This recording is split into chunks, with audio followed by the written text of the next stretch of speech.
How's it going, fellow traders? It's Magic Trader here, and this is the CFTC report for August 29, 2017. This is the report that I posted in the community, and here's a snapshot of all the major currency pairs and some of the commodities.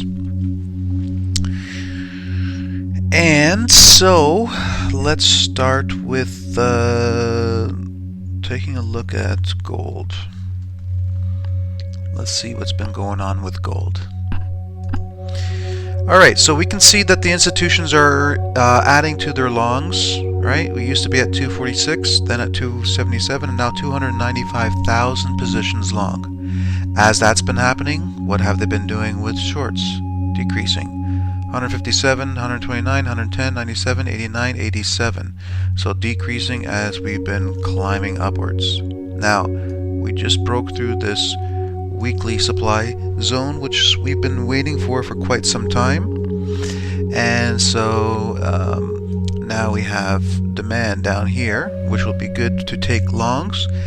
And another thing that I noticed when I was doing my analysis was that we have a key spot happening here, a key thing happening here. On the monthly chart, take a look here. We have a 3-month trend line. Okay. And that 3-month trend line, okay, so these 2 points make the trend line exist. Take a look at this area here. Bounce, bounce, bounce, respected, dropped. Bounce, respected, trying, boom, popping up. So would you say that this area is a key spot for the institutions? I'd say so. So if we get a break, if we get a retrace here, I'll be looking to take longs all day from this spot here. Alright, so, and now we see with the institutions adding massively to their longs, we can see that they are definitely interested in taking this to the upside, because look at the coloration of these cells. Dark green, net positions 208,000. I mean, you know, we did reach highs of 200s over here before, you know. So this is extremely positive for us, because at those highs we were eating away and chipping away at this weekly supply, and now we've actually broken through it. So the only thing that still kind of hesitates me from taking longs is this monthly supply still being in control. Ideally, we'd like to have that broken, and even then a retrace down to these areas for that long. And let me take a look. I think I did this before. I want to draw that and then see. Yeah, this zone hits here, and this weekly zone had 8,000 positions aggressively added to gold. So this would be a good spot to take longs here if it doesn't retrace down to it now. If it retraces, if it goes higher, still would be a good zone. So I think there's a good spot here.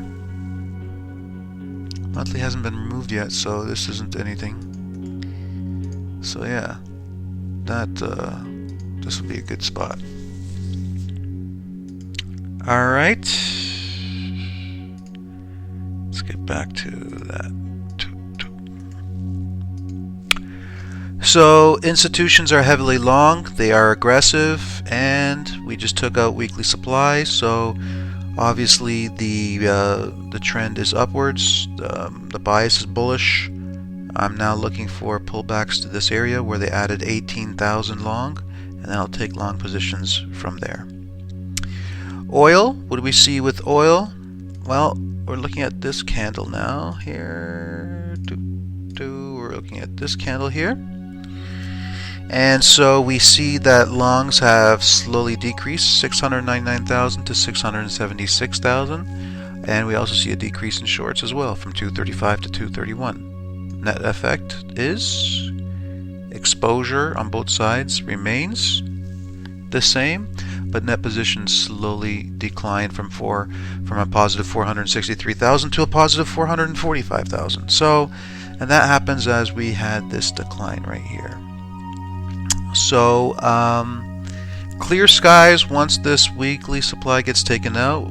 This trend line's already been broken. We have this area here where 58,000 positions were added long. We've kind of tested that area with this drop right here.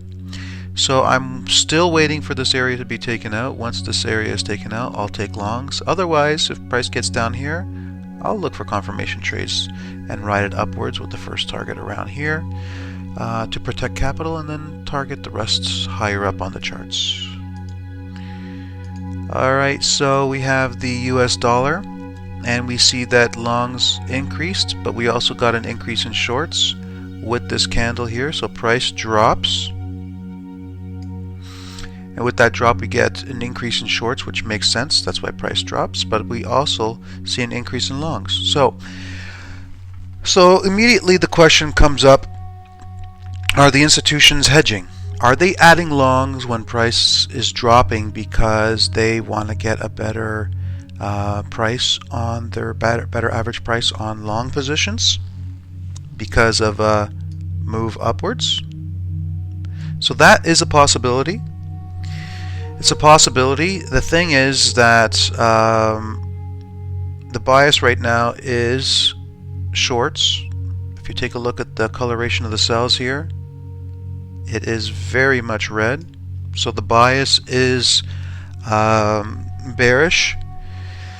And here's the thing. So if price was to rally from here all the way up here, I don't believe they would start hedging at this point.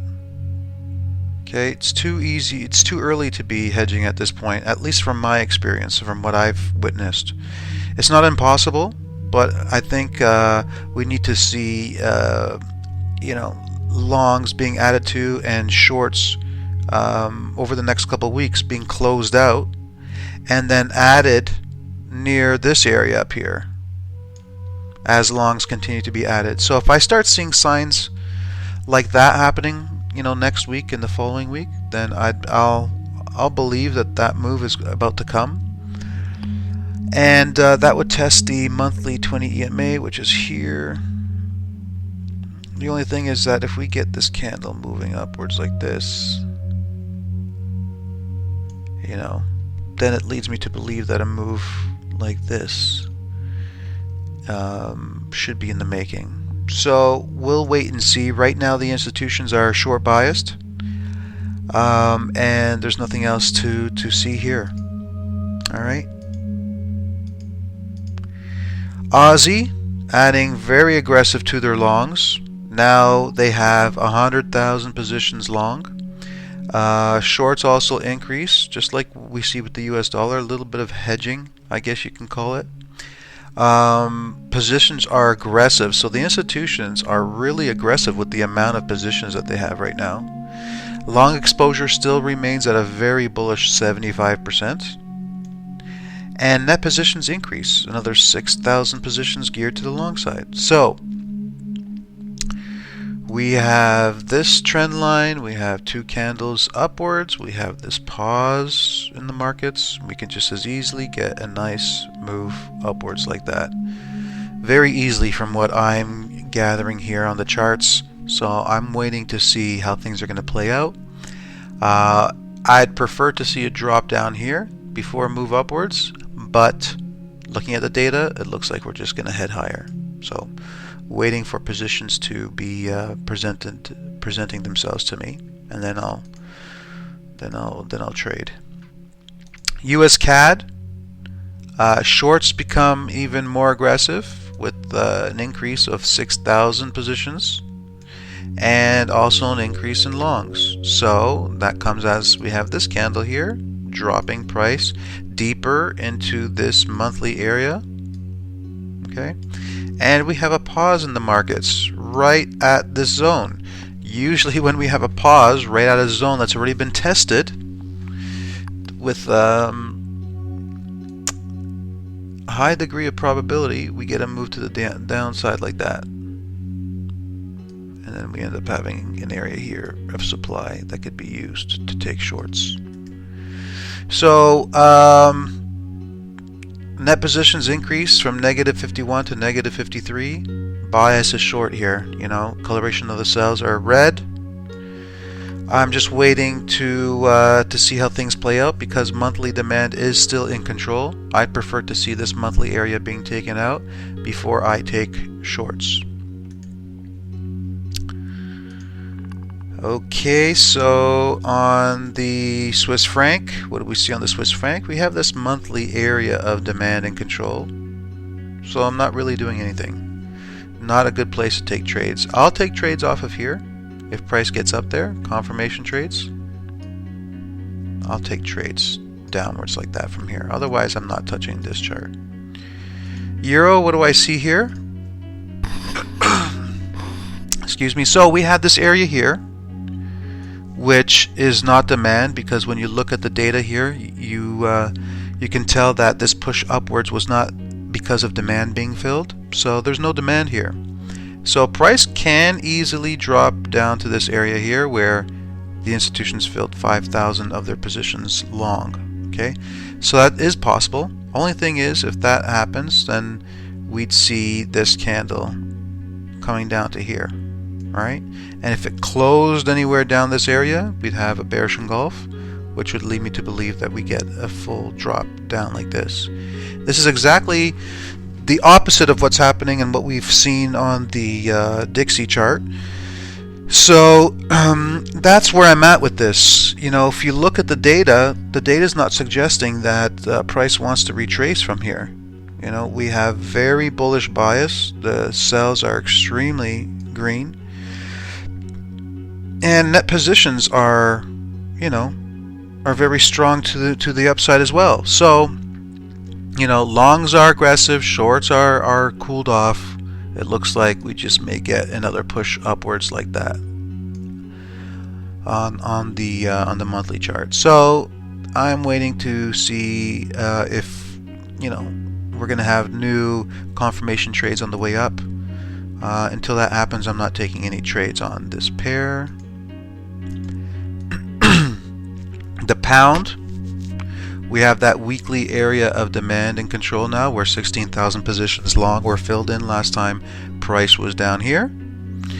The longs are aggressive, shorts are starting to become aggressive. Look at that, last two cells.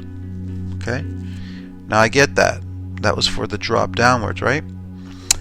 But this is what bothers me. You see, even though we're at a negative 51,000 positions, you know, net positions is a negative 51,000. The exposure to longs and shorts by the institutions, the color of the cells indicate a neutral bias. Okay, so 40s is a little bit more geared to the long side. 19's geared to the short side. We're at 35. All right. So I believe price is going to head higher like this. But this kind of is holding me off from taking positions right now. So I'm going to wait for very clear signs that the pound wants to go higher. And then I will take trades. Like right now I've spotted this area here to go long. I was going to take the trade and set it up, but I ended up passing on it because something about it is telling me to pass on it. I mean, if we look at the US dollar, it looks like it's going to go down, right?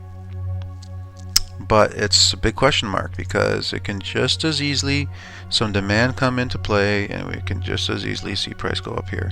And if price does go up here, then there's going to be a push, or there's going to be a force very heavy on top of the pound wanting it to drop further down, right? We do still have a very nice daily area of demand here that has yet been tested, so we could see something like that. So I'm waiting to see what the US dollar does before I make a move here. And so that's how I'm going to trade this one. But, you know, but I do believe we're going to get a break of this monthly area supply and we're going to head up. Then we got to deal with this trend line here because we're going to probably see another move downwards before another move upwards. US dollar, Japanese yen. I want this weekly area of demand taken out before I even go short, because I do believe it's going to head lower here down to this area, and then it's down here where I will take long positions. Excuse me. So I am waiting for that. There is a potential area for this to be supply. It's a possibility of that supply. So we might get a move downwards from there. And if you look at what the institutions are doing, longs are aggressive, shorts are cooled off. So this is a strange thing for me, because you look at the data, and the data is saying that the institutions are heavily long. All right, not aggressive. Aggressive is these numbers here, but still 72% geared to the long side is pretty big. And you know, net positions is positive 68,000. So, you know, are we going to head up higher? Is this going to come up like this again? It's possible. So I'm not looking to go long. I'll only go short if this weekly area gets taken out. That's how I'm looking at this chart. All right. So let's look at the Kiwi dollar. Longs are becoming less aggressive over the last few weeks. Shorts are building over the last week. That's why we got this drop right through the weekly demand zone. I am expecting price to get down here, and then from here I will look to take long positions.